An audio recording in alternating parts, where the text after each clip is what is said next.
From the national newsroom of the Canadian Press, I'm Lisa Laporte. American President-elect Donald Trump has been boasting for weeks about Canada becoming the 51st U.S. state.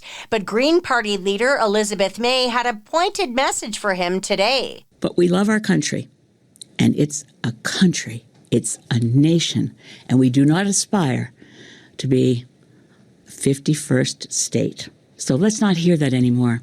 If it was a joke, it was never funny, and it ends now.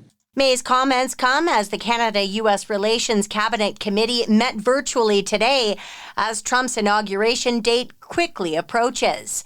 Google has sent the $100 million it agreed to pay Canadian news outlets in exchange for an exemption from the Online News Act to a journalism organization. The U.S. tech giant has transferred the money to the Canadian Journalism Collective. The federally incorporated nonprofit organization is led by independent publishers and broadcasters.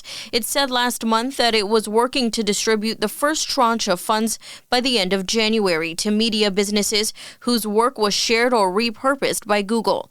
Google agreed to pay the money in 2023 to exempt it from the Online News Act, which compelled the company and Meta to pay for their use of journalism. Meta has avoided having to make any payments by blocking access to Canadian news on its platforms. Brenda Molina Navidad, The Canadian Press. Investigators in Las Vegas are trying to understand why a decorated U.S. soldier from Colorado shot himself in the head before the Cybertruck he was in exploded. In Colorado Springs, Matthew Livelsberger's neighbors say he was friendly, nice, and a dedicated soldier. Yeah, he seemed normal. His wife is very nice. They just had a baby. Investigators are trying to understand why he rented the Cybertruck, drove to Las Vegas, and shot himself in the head before the truck exploded. Sources say his wife told police he left their house around Christmas after a fight over infidelity. Alex Stone, ABC News. A BC museum featuring the largest collection of marine mammal skeletons in the province has been destroyed by fire. The Whale Interpretive Centre was founded in 2002 in Telegraph Cove on the northern coast of Vancouver Island and welcomed roughly 10,000 visitors a year. It went up in flames New Year's Eve in a fire that also demolished the boardwalk it stood on along with other businesses. Police are investigating the cause of the fire. And Seven will play on IMAX screens in Canada and the U.S. this weekend in honor of the movie's 30th anniversary. The dark crime thriller starring Brad Pitt, Morgan Freeman, Kevin Spacey, and Gwyneth Paltrow was directed by David Fincher. This is the Canadian Press. In sports, Hockey Canada's Scott Salmon says the buck stops with him after the Canadians were bounced from the quarterfinals at the World Junior Hockey Championships for a second straight year.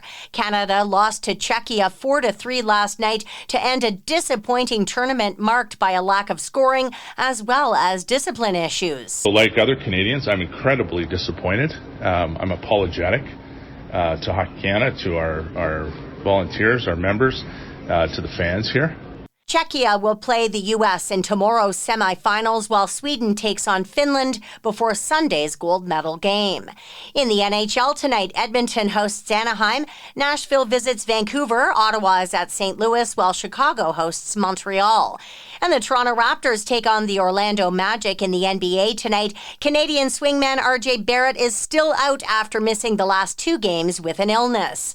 From the Canadian Press, I'm Lisa Laporte. Thanks for listening. Don't forget to follow and subscribe. For more of today's top stories, visit thecanadianpressnews.ca.